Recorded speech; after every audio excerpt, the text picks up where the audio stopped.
नमस्कार, आप सभी का स्वागत गांव किसान में। मैं हूं मुकुल शर्मा। गांव किसान कार्यक्रम में लगातार आपके लिए कृषि से संबंधित सारी जानकारी हम लेकर आते हैं और इसके लिए कार्यक्रम में होते हैं 3 सेगमेंट। पहले हम बात करेंगे खेती किसानी की, उसके बाद बात होगी हमारा पशुधन की और आखिर में बात करेंगे एक कामयाब किसान की भी। तो चलिए बिना देरी के शुरुआत करते हैं कार्यक्रम की। किसान बहनों भाइयों, खेती किसानी में आपको लगातार हम बताते हैं किस तरीके से कृषि क्षेत्र के जब विस्तार की बात कही जाती है या विकास की बात कही जाती है तो यहाँ पर कौन सी ऐसी तकनीकें हैं जिनको आपको अपनाना होगा या किस तरह की सावधानी आपको रखनी होगी जिससे जो उपज है वो भी बढ़ सके और आपका नुकसान ना हो। साथ ही हमें अपनी लागत को भी बचाना होगा।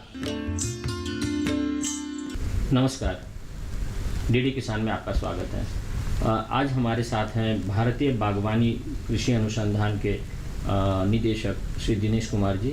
सर, सबसे पहले तो आपका स्वागत है। नमस्कार।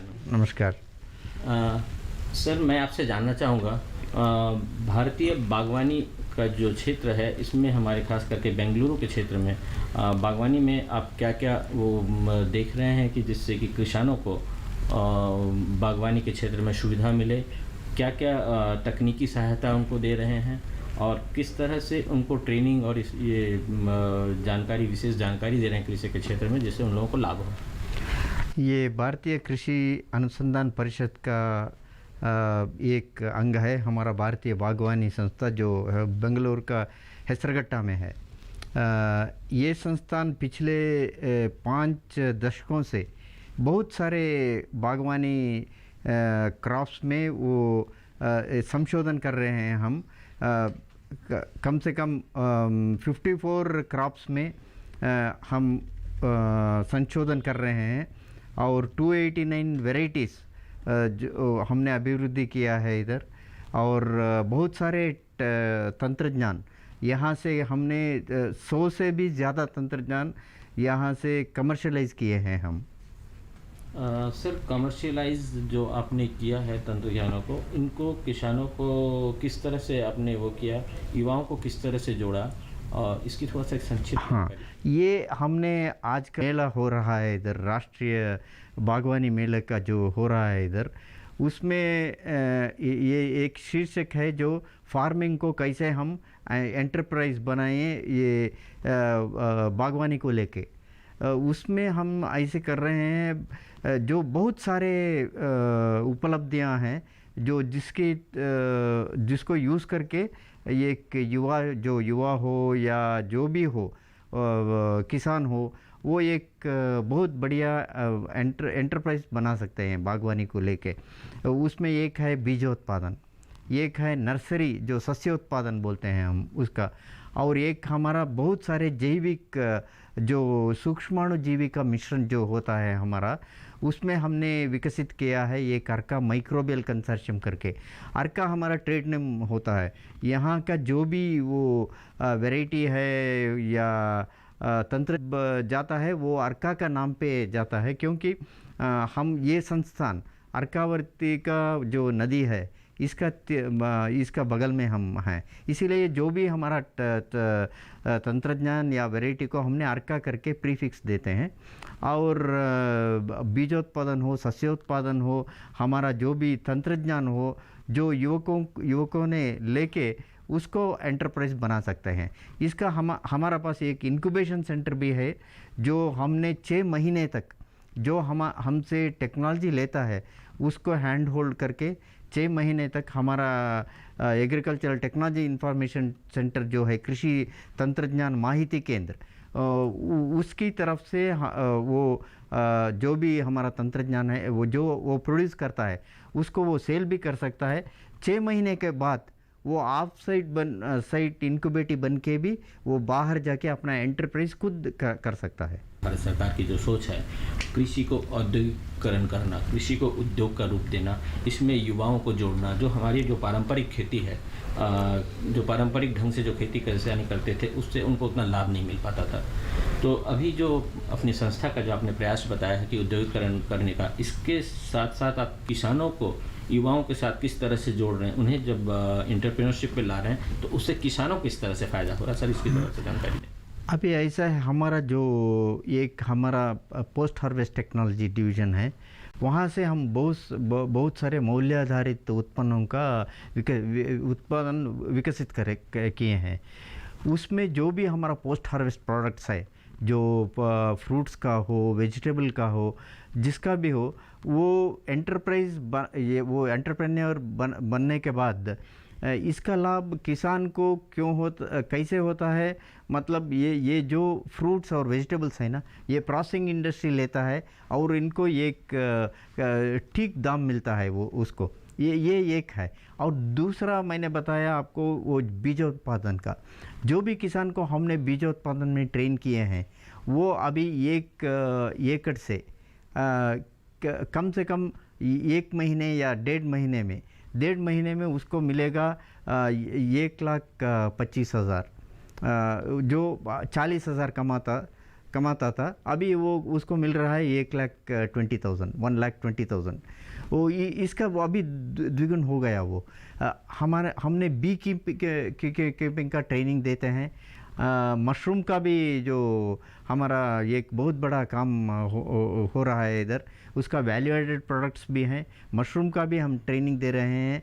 और सस्य उत्पादन का नर्सरी बहुत बड़ा एंटरप्राइज बन सकता है एक किसान के लिए और युवकों के लिए, क्योंकि अभी हमारा जो हमारा इंडिया में एक डिसएडवांटेज है वो क्वालिटी प्लांटिंग मटेरियल और सीड अवेलेबिलिटी का। हमारा संस्थान अभी कम से कम 20 टन हमारा ब्रीडर सीड प्रोडक्शन है आजकल। तो आप इससे जानकारी आपको मिलेगा कि कितना हमारा वेराइटीज़ अभी नॉर्थ ईस्ट में हो रहा है, मणिपुर, सिक्किम, मिज़ोरम में भी ले रहे हैं, क्योंकि हमारा जो यहाँ से वैरायटी विकसित हुआ है, ये सभी रोग निरोधक का वो एक गुण है इसमें। इसीलिए जो अपने आप जो भी सावयव कृषि का वो करते हैं, ऑर्गेनिक फार्मिंग जो हम बोलते हैं, उसका वो शुरू करते हैं, उसके लिए ये बेसिक मटेरियल वो डिसीज रेजिस्टेंट मटेरियल होगा। इसीलिए एडवांटेज बहुत है। अपने आप से वो 60% तक ये इनका जो भी हम पेस्टिसाइड यूज़ करते हैं, फंजीसाइड जो यूज़ करते हैं, वो कम हो जाएगा अपने आप। आपने सर सही कहा कि एक एंटरप्रेन्योर को आप डेवलप कर रहे हैं। एंटरप्रेन्योर को डेवलप करने के लिए किसानों को जब तक उन्नत बीज, उन्नत खाद, जैविक विधि से किस तरह से करे, इसकी जानकारी पूरी तरह से मिलनी चाहिए, तभी एक अच्छा प्रोडक्ट वो इंक्यूबेटर को दे सकता है, जिससे उसको लाभ होगा और वो ग्रेडिंग करके अच्छी चीज़ों को ला सकता है मार्केट में। तो इसके लिए सर किस तरह की आपके यहाँ रिसर्च और क्या जो चल रहे हैं, उसके बारे में थोड़ा सा जानकारी दे सकते हैं सर? हमारा पास बहुत सारे बायोपेस्टिसाइड्स भी हैं, और हमने 12 वेजिटेबल्स में अभी ऑर्गेनिक फार्मिंग का प्रैक्टिस स्टैंडर्ड किए हैं। उसका पूरा जो कैसे इसको कल्टीवेट करना, क्या क्या स्प्रे करना, जो करना है, तो भी वो सभी का हमने पैकेज ऑफ प्रैक्टिसेस अभी किए हैं। सो इसलिए वो 12 वेजिटेबल्स में जो सब्जी उनका है, वो उसमें अभी स्टैंडर्ड हो गया है। वो उसका पूरा टेक्निक हम जो किसान लोगों को दे सकते हैं। और हमारा कुछ ऐसा फसल का वैरायटी है जो आपका सीताफल, आप शायद एक हमारा वैरायटी है अर्का साहन करके, उसको पॉलिनेशन करना चाहिए, क्योंकि वो उसका साइज़ होता है 500 से 600 ग्राम तक, और उसमें बीज बहुत कम रहता है, और उसका शेल्फ लाइफ भी थोड़ा ज़्यादा है ऑर्डिनरी जो सीताफल से। उसका हम पॉलिनेशन का भी ट्रेनिंग करते हैं किसान लोगों को फ्री। ये सभी चीज़ों को इस्तेमाल करके एक किसान एंटरप्रेन्योर बन सकता है। सर, जो भारत सरकार की जो सोच है 2022 तक आय को दोगुना करना, उसमें आप लोग प्रयासरत है, और मैं समझता हूं कि उससे पहले ही आप इसमें सफलता हासिल करेंगे। हाँ। इसके लिए सर आपको बहुत बहुत धन्यवाद। डीडी किसान आपको बहुत धन्यवाद देती है। Thank you. तो देखिए, आपने ये महत्वपूर्ण जानकारी। इसी के साथ ही गांव किसान में वक्त हो चला एक छोटे से ब्रेक से लौटेंगे तो बात करेंगे हमारा पशुधन की। आप बने रहिए दूरदर्शन किसान पर।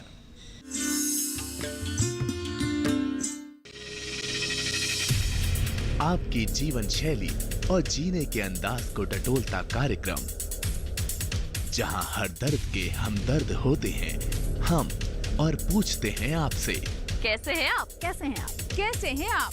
जीवन को एक नए अंदाज से जोड़ता एक ज्ञानवर्धक कार्यक्रम कैसे हैं आप, रविवार सुबह 10:05 पर। उपज के भाव ताव,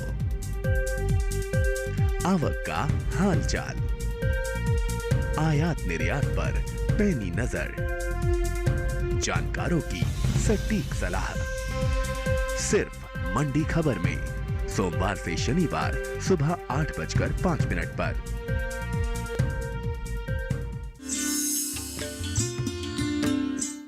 ब्रेक के बाद आप सभी का एक बार फिर स्वागत गांव किसान में। अब चलिए बात करते हैं हमारा पशुधन में गौ पालन की। जी हम सभी जानते हैं कृषि और पशुपालन एक दूसरे के पूरक हैं और खासतौर से इसमें वो तमाम पशुपालक जो गौपालन से जुड़े हुए हैं उन्हें किन किन बातों का ख्याल रखना होगा, कैसे आप अपनी आमदनी को बढ़ा सकते हैं, आइए जान लेते हैं इस रिपोर्ट में।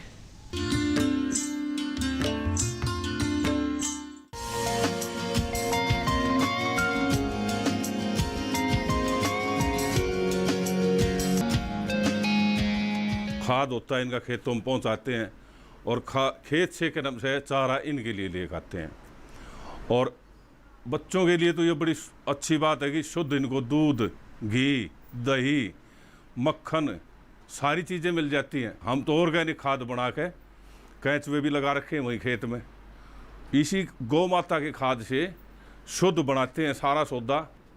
हम तो जी उस टाइम के पैदा जो जिस टाइम पे ऑर्गेनिक ही सब कुछ होता था, ये जो कि नाम से बाज़ार से जो खाद खरीदते हैं ये चीज़ तो जी उस टाइम होती ही नहीं थी।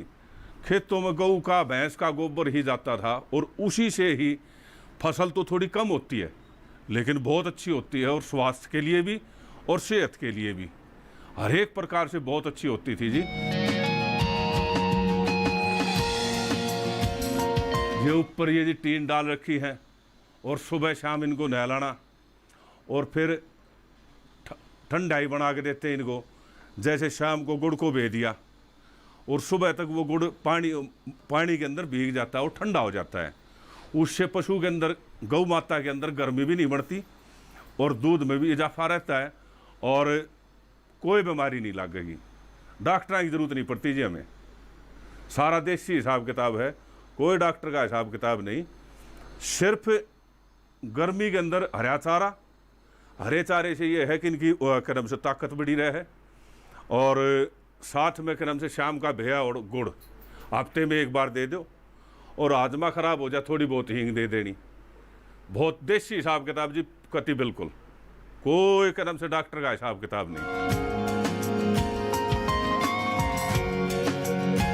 पानी से धोते हैं जी इसको बिल्कुल, एक बार साफ करके, जैसे गोबर पड़ा है सुबह इसको साफ कर दिया, ये बांध दी।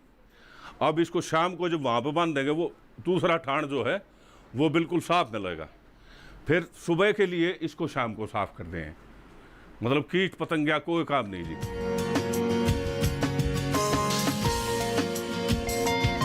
ये है शाहीवाल नस्ल की, इसके नीचे कम से कम 20-22 लीटर दूध है। देसी गाय है ये और बड़ा शुद्ध दूध है इसका। और ये अभी लेकर आया था मैं, ये दोगली नस्ल की है। इसके अंदर नीचे अभी क्रम से 4 महीने की ब्याई होली और इसके नीचे अब कम से कम 12-13 लीटर दूध है और परले वाली भी ब्याह होगी, इससे घर का काम चल रहा है।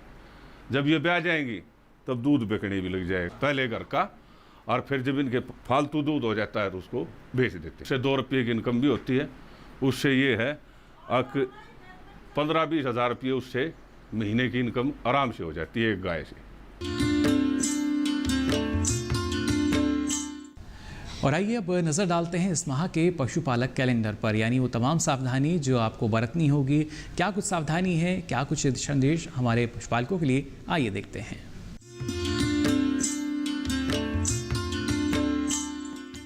पशुपालक कैलेंडर जून में ध्यान देने वाली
नाशक घोल से भिगोए। और इसके साथ ही कार्यक्रम में वक्त हो चला एक और छोटे से ब्रेक का। ब्रेक से लौटेंगे तो बात करेंगे कामयाब किसान की। आप बने रहिए दूरदर्शन किसान पर।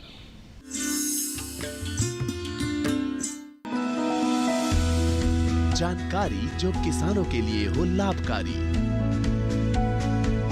समस्याओं पर पड़ेगा समाधान भारी, कृषि की हर बात का ख्याल, कब कैसे की जाए बेहतर देखभाल, जानिए विशेषज्ञों के साथ, देखिए खेत खलिहान, सोमवार से शुक्रवार सुबह 7 बजे डीडी किसान पर।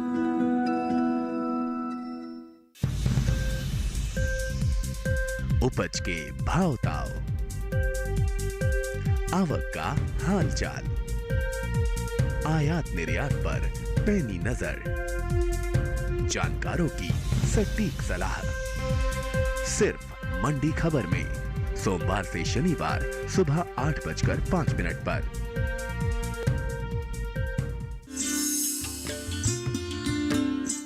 ब्रेक के बाद आप सभी का एक बार फिर स्वागत गांव किसान में। अब चलिए बात करते हैं हमारे तीसरे सेगमेंट, जी हाँ, जिसमें आपको दिखाते हैं हम सफल किसान की दास्तां, यानी उनकी जो कामयाबी का सफ़र रहा है, कामयाबी की जो दास्तां रही है। आज एक ऐसी ही दास्तां आपके लिए हम लेकर आए हैं, एक ऐसे किसान की जो कि तमाम किसानों के लिए प्रेरणा का स्रोत बन चुके हैं। तो आइए देखते हैं इनकी कामयाबी का ये सफ़र।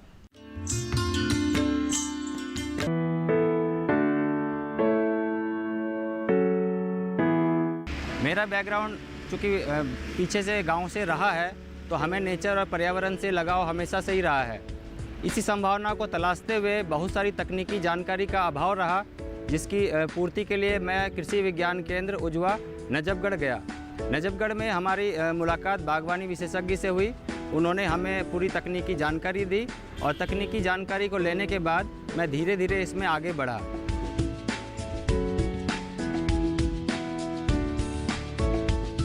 हम दिल्ली रहते हैं और दिल्ली में जो प्रदूषण का आलम है, इस प्रदूषण को कम करने के लिए हमने एक कवायद शुरू की है। इस कवायद में है कि जो भी आपके घर का किचन वेस्ट निकलता है वो सड़क पर कैसे न जा पाए।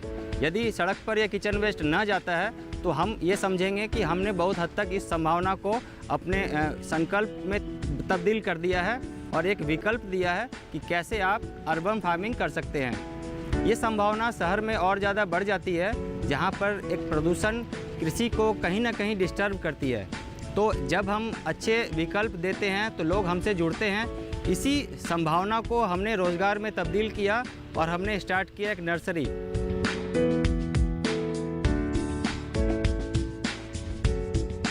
नर्सरी एक विकल्प है जहां हम बहुत सारी बागवानी फसलों की तैयारी करते हैं, बिल्कुल छोटे लेवल पर, और उस जगह में हम जाते हैं कि आप आने वाले सीज़न को कैसे प्लान कर सकते हैं। जैसे जैसे हमने तकनीकी जानकारी ली, इस तकनीकी जानकारी के बाद हम ये पाए कि हमारी जो फसल है, हमारी जो गुणवत्ता है, हमारे जो आने वाले सीज़न है, उन सारी चीज़ों को एक समावेशी तब्दील किया और उसमें हमने बहुत अच्छा रिजल्ट भी लिया। चूँकि अर्बन फार्मिंग का जहाँ तक हम बात करते हैं तो इसमें हम छत पर बागवानी का एक पूरा सॉल्यूशन देते हैं, टेरेस फार्मिंग का, जिसमें मिट्टी रहित और मिट्टी सहित दोनों तरह के विकल्प उपलब्ध हैं। तो हमने बहुत सारे जगह में काम कर रखा है। कुछ स्कूल में भी हमने उनको एक विकल्प दिया है कि स्कूल से जो बच्चों के किचन में निकलने वाले वेस्ट हैं, बच्चों जो टिफ़िन में खाते हैं, उसके बाद जो उनका वेस्ट बचता है, उससे भी हमने खाद बनाया है और छत पर बहुत अच्छा बागवानी किया है।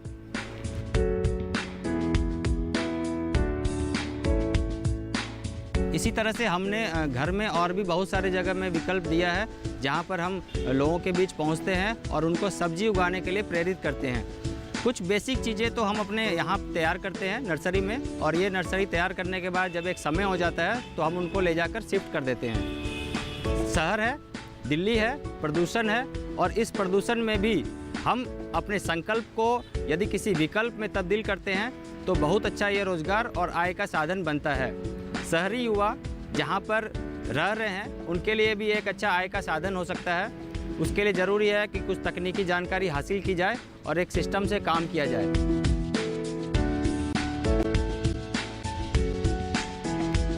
बात करते हैं पर्यावरण की। आज के समय में खान पान बहुत प्रदूषित हो रहा है और इस प्रदूषण का जो बेसिक कारण है वो है किसी न किसी सामंजस्य की कमी। तो किसान भाइयों के बीच भी ये चैलेंज है, बायोडाइवर्सिटी का एक पार्ट है, इसमें किसान को चाहिए कि वो अपने खेत में एक बायोडाइवर्सिटी बनाएं। मैं बात करता हूँ छत पर बागवानी की, टेरेस फार्मिंग की, जिसमें हमने मृदा रहित और मृदा सहित दोनों विकल्प दिया है। और इस मृदा रहित विकल्प के लिए हम लेते हैं कुछ कोकोपीट है, कुछ वर्मी कंपोस्ट है और कुछ ऐसे बेसिक चीज़ें हैं जो उस मीडिया में हम मिक्स करते हैं। मिक्स करने के बाद उसमें ट्राइकोडर्मा और ट्राइकोडर्मा एजिटोबैक्टर इस टाइप की कुछ चीज़ें डालते हैं।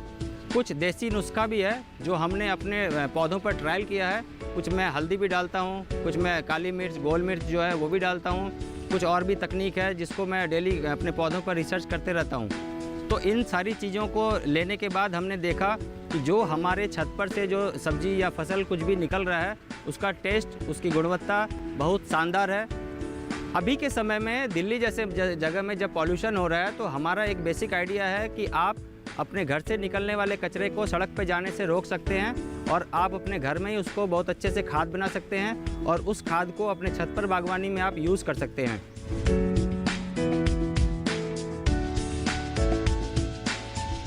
फूल, पेड़ पौधे, हर्बल, मेडिसिनल और एक मिक्स गार्डन का भी आप लुक दे सकते हैं। लेकिन ज़्यादातर ध्यान हम चूँकि सब्जियों पर देते हैं क्योंकि हमारा इंटरनल और एक्सटर्नल दोनों का वातावरण बढ़िया होना चाहिए। यदि हम नैनो फॉर्मेट में कुछ अच्छी चीज़ें अपने घर में खाते हैं, घर की उगाई हुई खाते हैं, तो हमारा शरीर बहुत ही अच्छा रहेगा।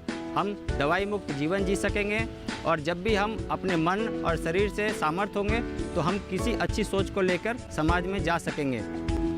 इसमें एक संभावना देखा तो हमने शुरू किया एक नर्सरी और नर्सरी में बहुत सारी बेसिक तैयारी हम करते हैं। इसके बाद हम उसको जब ले जाते हैं लोगों के बीच तो पौधे का जो टाइमिंग है वो मैनेज हो जाता है, क्योंकि जब हम बीज लगाएंगे और बीज के बाद वो फसल चलेगी उसका एक टाइमिंग होता है कम से कम 30-35 दिन का। तो उस टाइम को 30-35 दिन को कम करने के लिए हम पौधों को नर्सरी में ले जाते हैं। शहर में अर्बन फार्मिंग की बात करते हैं। अर्बन फार्मिंग में यदि आपके पास छोटा सा भी जगह है तो आप अपने छोटे से जगह को बहुत अच्छे बागवानी में बदल सकते हैं, जहां शहर का ऑक्सीजन लेयर भी बढ़ेगा और साथ में प्रदूषण से हमारी मुक्ति भी मिलेगी। हमारा किचन वेस्ट सड़क पर नहीं जाएगा और साथ में हमें बहुत अच्छे खान पान के लिए रोज़ 50 से 100 रुपए की सब्जी हमारे घर में मिल पाएगी। तो इस कवायद को हम चाहेंगे कि देश के अन्य युवाओं तक पहुँचे और युवा यदि इसमें अपना सामर्थ्य और इसकी संभावना को बदलते हैं तो भारत के 25 करोड़ युवा तक ये संदेश पहुँचेगा, जहाँ पर वो एक पॉजिटिव दिशा में सोचेंगे और आने वाले समय में, आने वाला 10 साल भारत के लिए मील का पत्थर साबित होगा।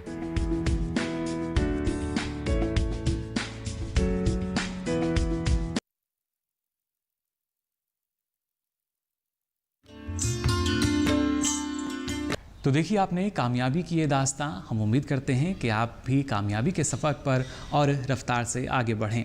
फिलहाल गांव किसान में वक्त चला आप सभी से विदा लेने का। फिर हाजिर होंगे नई जानकारी के साथ। तब तक के लिए दीजिए इजाज़त। नमस्कार।